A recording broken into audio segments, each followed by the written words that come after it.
जैसे ही वो भाई को खाने के लिए आगे बढ़ता है, बहन उसके आगे मांस का टुकड़ा डाल देती है।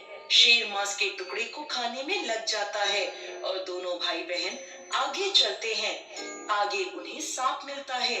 जैसे ही सांप भाई को डसने के लिए आगे आता है, बहन उसके आगे दूध का प्याला रख देती है। सांप दूध पीने लगता है। वह दोनों अब आगे चलते हैं। रास्ते में उन्हें नदी मिलती है, जो भाई को डुबाने को तैयार होती है, पर वह नदी को ओढ़नी उड़ा देती है। खुश होकर नदी भी दोनों को रास्ता दे देती है। अब वह दोनों आगे बढ़ते हैं और अपने घर पहुंचते हैं। बेटी को देख माँ खुश हो जाती है, पर बहन उसी समय भाई को गाली देने लगती है। माँ बेटे से बोली, तू इस कलिया बहन को क्यों ले आया?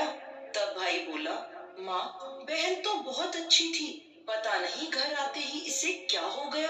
कुछ ही दिनों में भाई का रिश्ता आता है, तो सब कहते हैं बहन पागल तो है पर भाग्यवान है। पर जब ससुराल वाले सगाई की मिठाई लाते हैं, तो बहन कहती है, इसकी मिठाई क्यों बांटते हो, पहले मेरी बांटो। कई बड़े बुजुर्ग बोले, इसे भी भाई के साथ सगाई में बिठा दो। सगाई शुरू होती है तो वहाँ आग लग जाती है। बहन को तो पता ही था कि उसके भाई की घात है। उसने तुरंत ही वो आग बुझा दी। अब कुछ दिन बाद शादी के कार्यक्रम शुरू होते हैं, परंतु बहन हर समय भाई के साथ रहती। जब भाई की निकासी होने लगी, तब बहन बोली, अरे इसकी निकासी क्या करते हो, पहले मेरी निकासी करो। इसे पीछे के दरवाजे से लेकर जाओ। बहन के इतना कहते ही आगे का दरवाजा टूटकर गिर जाता है। सब कहते हैं, भले ही बहन कलिया है, पर बराबर भाई की जान बचा रही है। जब भाई फेरों में बैठता है, तो फिर बहन कहती है, इसकी जगह मैं फेरों में बैठूंगी।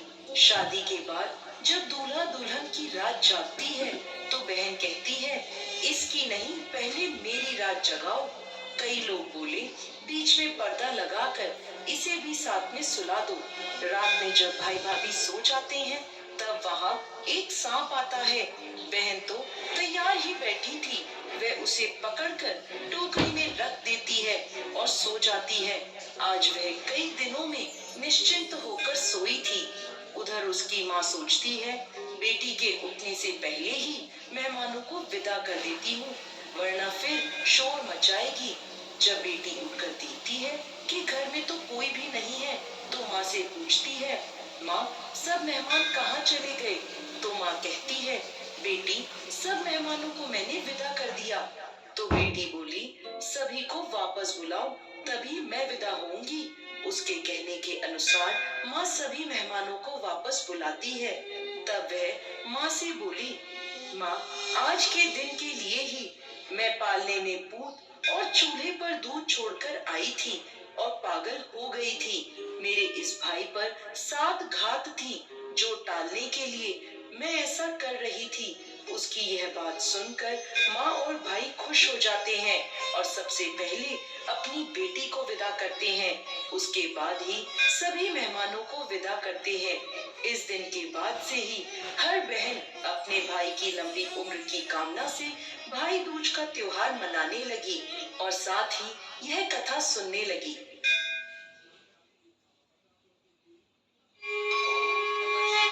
बोलो गौरी की जय, बोलो भाई बहन की।